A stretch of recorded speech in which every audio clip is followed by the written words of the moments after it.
in the lovely name of the Lord Jesus. By the time that you get this, it'll obviously be late afternoon, early evening. But we know we're in day 20 of the lockdown, and it should have actually been finished tomorrow. But unfortunately, it's been extended by another couple of weeks. But we rejoice in the Lord that while we are in isolation or quarantine or lockdown, whatever you like to call it, we thank the Lord that He's not in quarantine or isolated or in lockdown. He is the same yesterday, today, and forevermore. And so whether we are in lockdown or whether we are gathering together as a body of believers, Jesus Christ is still the same. And so, folk, just today I've just got a testimony that has been upon my heart, and that is something very personal that happened to me. And I'm sure that there's a number of people who have been going through very difficult times for many different circumstances and situations. We also are struggling a bit, obviously, with the operation and now the recovery of our precious granddaughter Arabella.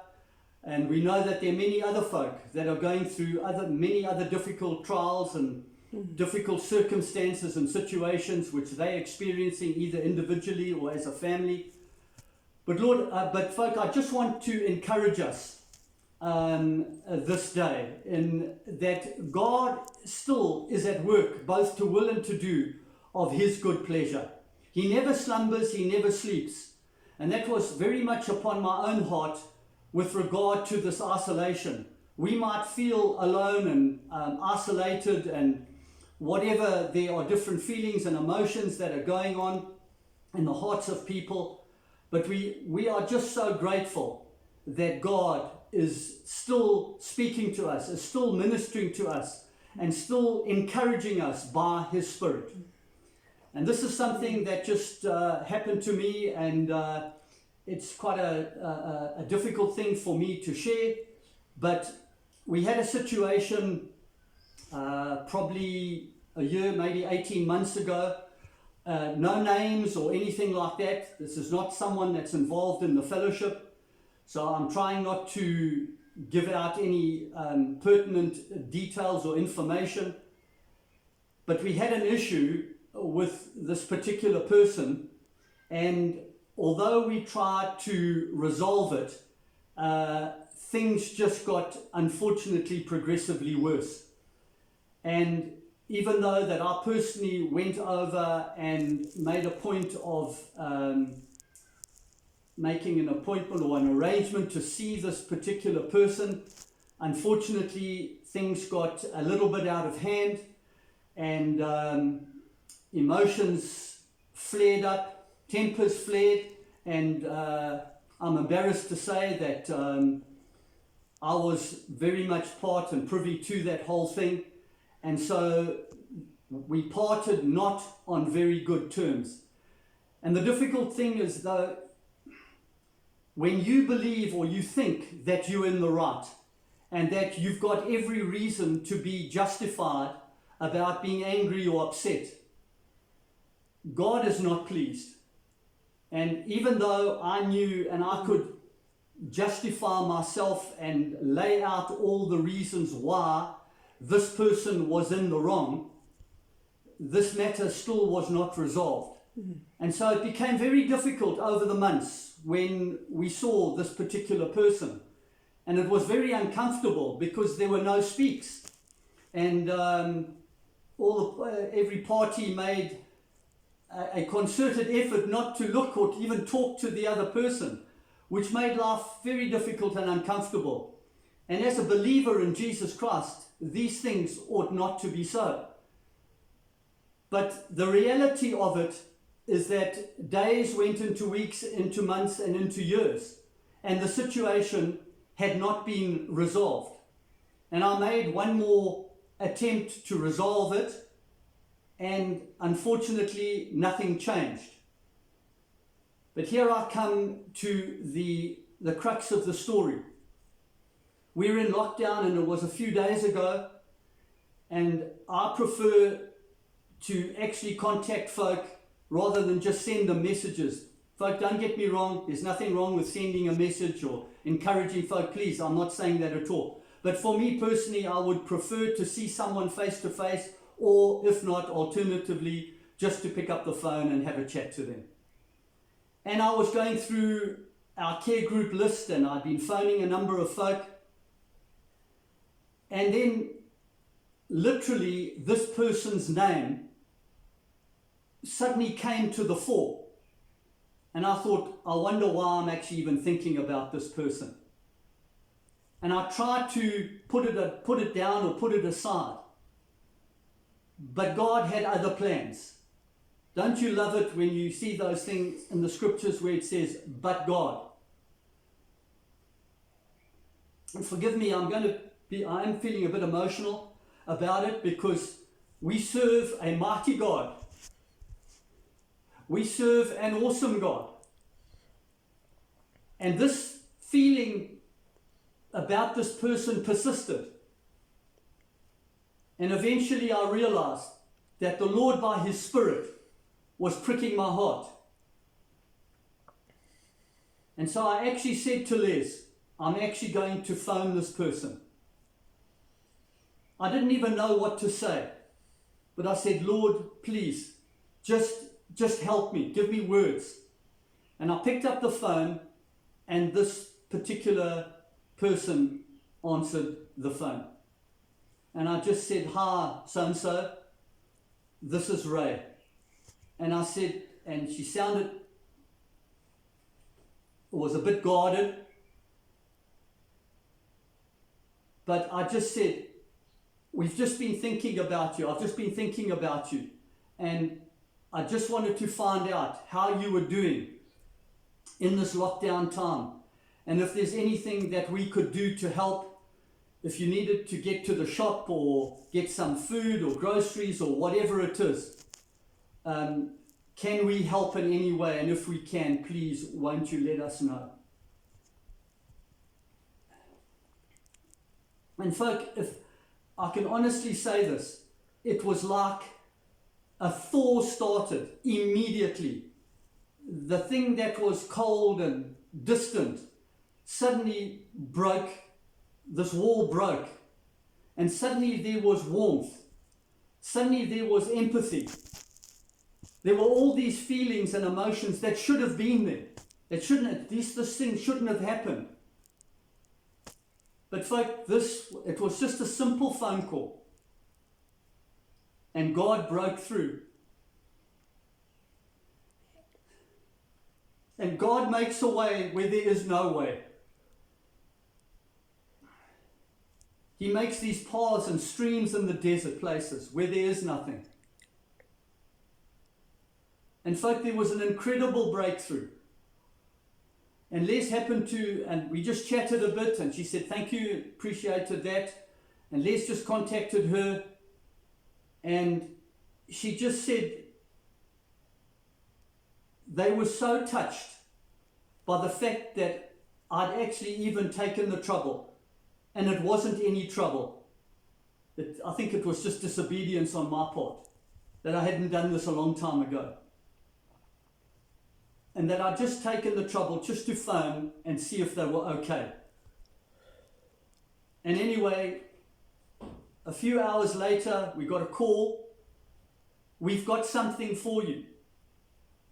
And they've got a particular tree in their yard, and she makes this, well, now I know, beautiful crab apple jelly.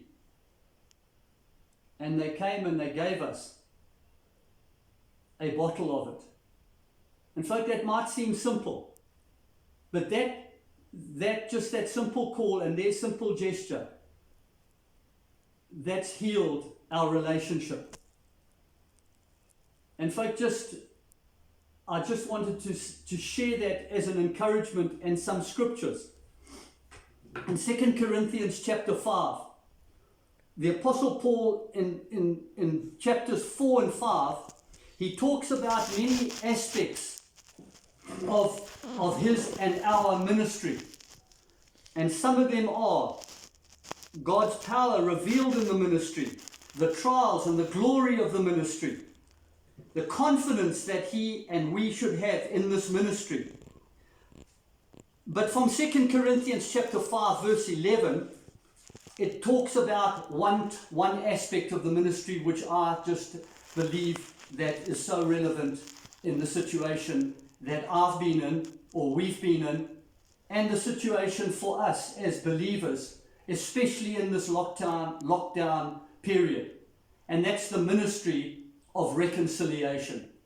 In 3 verses from 2 Corinthians 5 from verse 18 to 20, Paul speaks of the word reconcile, reconciliation 5 times.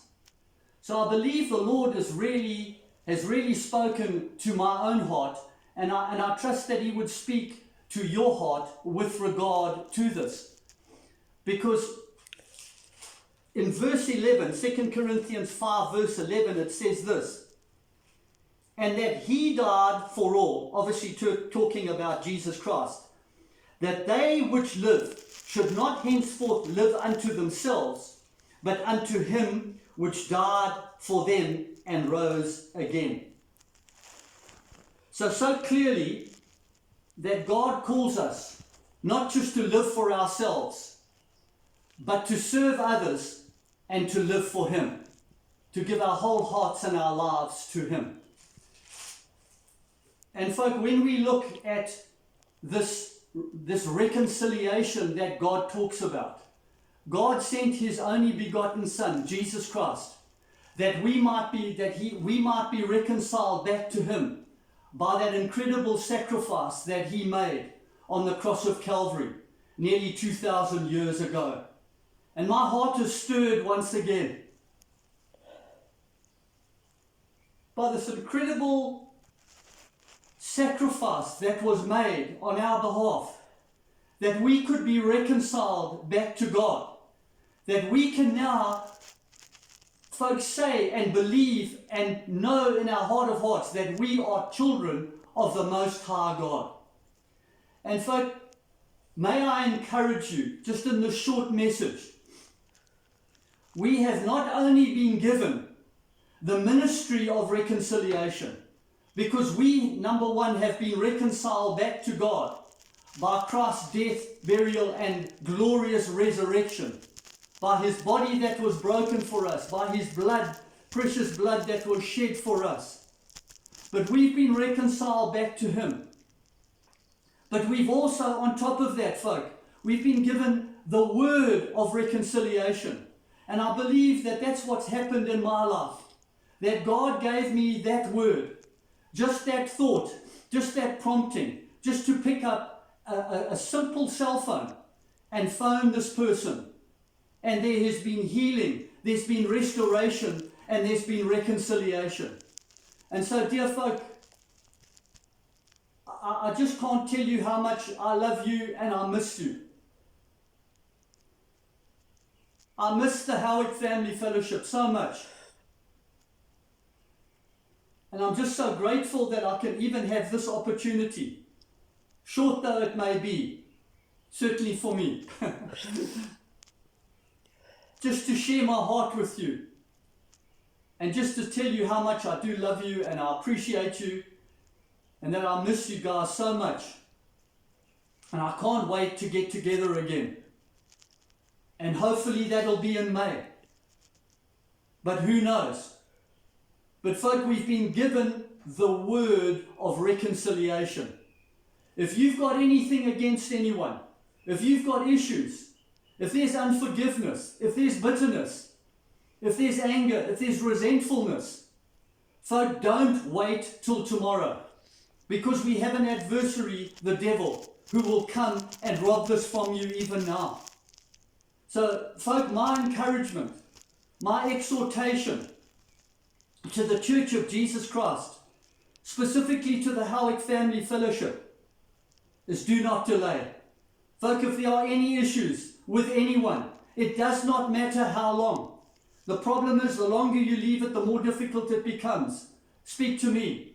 I'm a classic example. But God had mercy. And God has now broken down those walls. God has reconciled us to these people. And I'm so thankful and grateful to the Lord.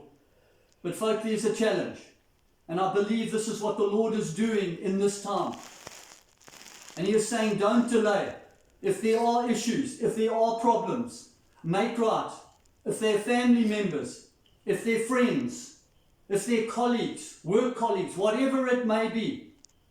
Folk, today is the day. We know the scriptures tell us that today, if you hear His voice, harden not your heart, for today is the day of salvation. We know that. But folk, if you hear His voice, if you hear the voice of the Spirit prompting and pricking your heart even now, folk, don't hesitate and don't delay. Pick up the phone, make a call, send a message, whatever it may be, and allow God to do what God only can do. And so, folk, thank you just for listening. Thank you for the privilege of just being able to share with you in this manner. And I do pray God's richest blessings upon you all until we see each other and we meet again. Thank you, and the Lord bless you. Amen.